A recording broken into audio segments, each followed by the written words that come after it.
here's how, if you were doing both, you would probably begin like this. Your eyes are always generally in a curve because you have sort of a cylindrical shape that you're following. So what I'm going to focus on here is this part. Now remember, always there's a difference of exactly one eye between both your eyes.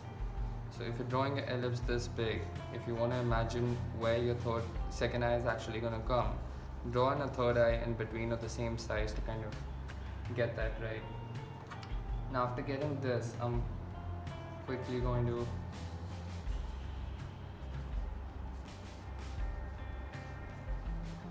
show you how to go about doing the rest of it.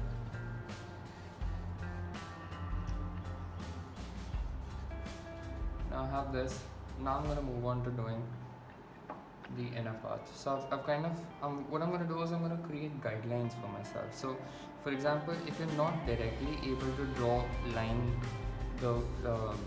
line like that, what you could do is you could always break it down into straight lines first, and then go over it to make it line. So I'm more comfortable doing the line directly, so that's what I'm going to do out here.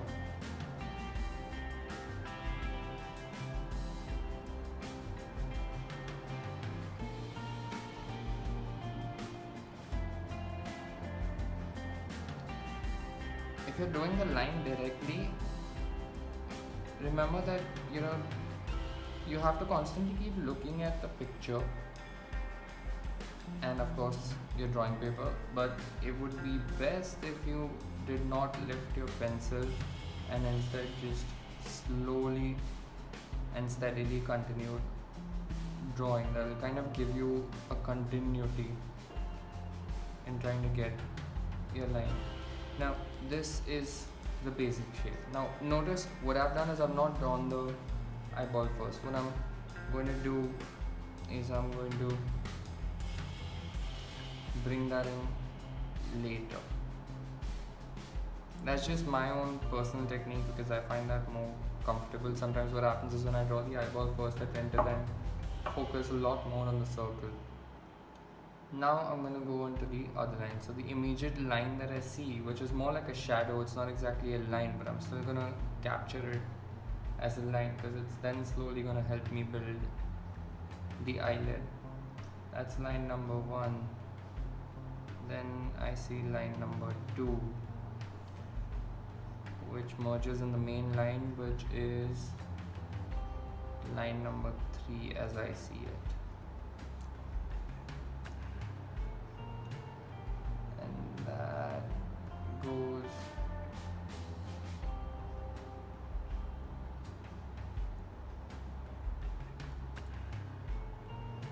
so to see where the line kind of completes, like if you look, this is your eyelash and it's kind of creating that angle with your eyelid, the end of that. And then after that, you've got captured major lines after this, and then after that what's really there is shadow. So just for the shadow bit as well, I'm going to kind of create this guideline for myself, which is the shadow. Now I'm going to look at the lines underneath, which starts right from here.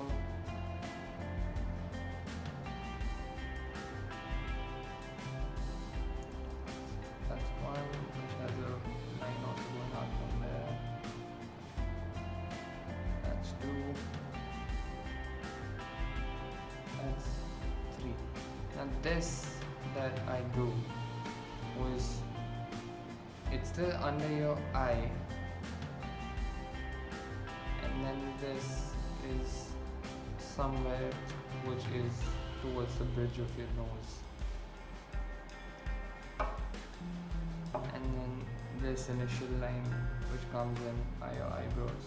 So now if I were, this is the angle of the eyebrows, it's kind of creating that angle with the edge of your eye.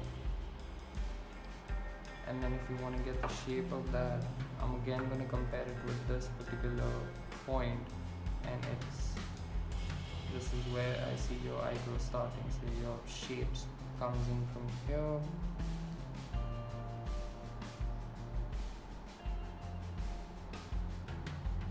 kind of goes there.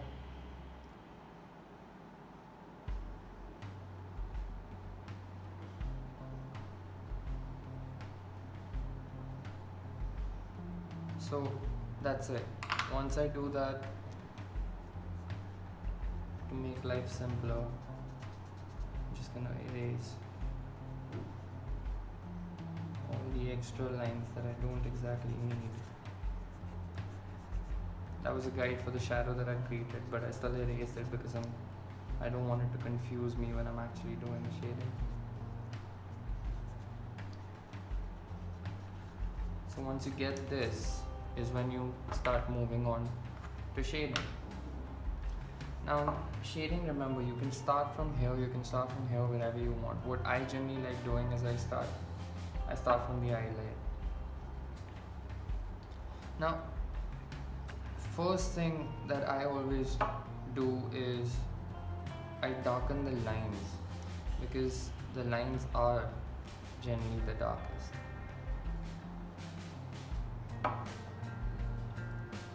You have to build in layers, remember that. You can't directly always go dark, you can't always, create dark and light in just one go. You need to work in layers, so you need to keep going over it again and again. And with a soft pencil, if you press too hard, you're probably going to lose it.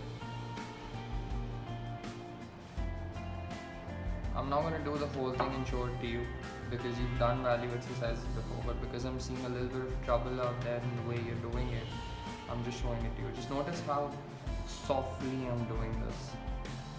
I'm not pressing too hard. Look at how I'm holding my pencil. Look at where I'm holding my pencil.